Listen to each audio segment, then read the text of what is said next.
কি হয়েছে বাবা, এভাবে তাকিয়ে আছো কেন আমার দিকে? হারামজাদা, সারাদিন মোবাইলটা না টিপে কাজকর্ম তো করতে পারিস নাকি? বাবা, গরিবরা কাজ করে, আমি তো ব্যবসা করব, ব্যবসা। কিসের ব্যবসা করবি? চায়ের দোকান খুলব। কিসের দোকান? চায়ের দোকান দিব। চায়ের দোকান, একটা কেটলি নিব, তারপরে সেখানে দুধ দিব, তারপরে 2 চামচ চিনি দিব, 1 চামচ চা পাতা দিব, আস্তে আস্তে করে সেটা ঘাটবো। চা হয়ে গেলে কাপের মধ্যে লোকজনকে দিব, লোকজন করে খাবে। তারপর আমিও উইন্ডোজ বা মাইক্রোসফটের ব্র্যান্ড অ্যাম্বাসেডর হয়ে যাব। তারপর আমাকে নিয়ে বলিউডের হিরোরা আমার বায়োপিক তৈরি করবে। কি হলো এটা? হারামজাদা, ঘরের মধ্যে ফ্যানের নিচে বসে বসে জেগে জেগে স্বপ্ন দেখা হচ্ছে। স্বপ্ন দেখছি কোথায়?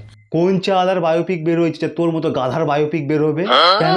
যে আমাকে এই পথ দেখিয়েছে, যে আমার পথপ্রদর্শক শ্রীগুরু ডলি ছাপড়ি চায়ওয়ালা, তার বায়োপিক বেরোচ্ছে বাবা। নেশা পানি কিছু শুরু করেছিস নাকি? না। তাহলে উল্টাপাল্টা কথা বলছিস কেন? ডলির বায়োপিক বেরোবে। কেন, তুমি জানো না? না। এই দেখো, okay Google, Dolly chaiwala biopic hero name.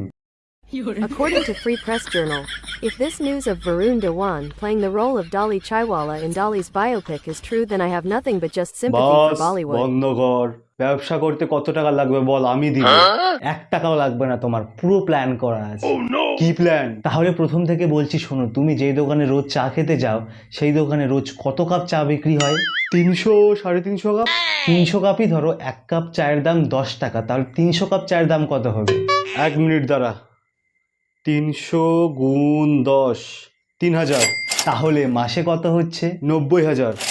আর বছরে? 10,80,000। তাহলে 20টা দোকান খুললে বছরে কত টাকা ইনকাম হবে বলো তো? 1,29,60,000। কিন্তু বেটা, 20টা দোকান খুললে তো প্রচুর টাকা লাগবে। দাঁড়াও বলছি, এই আইডিয়া নিয়ে যাবো শার্ক ট্যাঙ্কে। শার্ক ট্যাঙ্কে গিয়ে বলবো আমাদের বাবা ছেলের ইচ্ছে আমরা 20টা চায়ের দোকান খুলবো, যাতে সাধারণ মানুষ ভালোভাবে চা খেতে পারে। একটা চায়ের দোকান খুলতে লাগবে 10,000 টাকা, তাই 20টা চায়ের দোকান খুলতে লাগবে 2 লক্ষ টাকা। আমরা 2 লক্ষ টাকায় 0.5% ইকুইটি দিব। কি 50 লাখ ফর 10% ইকুইটি। 1 মিনিট, আমার পার্টনারের সাথে কথা বলি। কি বলছো পার্টনার, হবে নাকি? শুধু হবে না, দৌড়াবে। এটা তো প্ল্যান নয়, পুরো আগুন। না চাউমিন না মোগলাই, শুধু ভাত আর ডালের খিদে, সঙ্গে একটু পোস্ত বাটা, সর্ষে ইলিশ রেঁধে, বাজার থেকে কচি পাঁঠা আনলে পরে কেটে, এক নিমেষেই সাবার সবই পড়ার আগেই প্লেটে।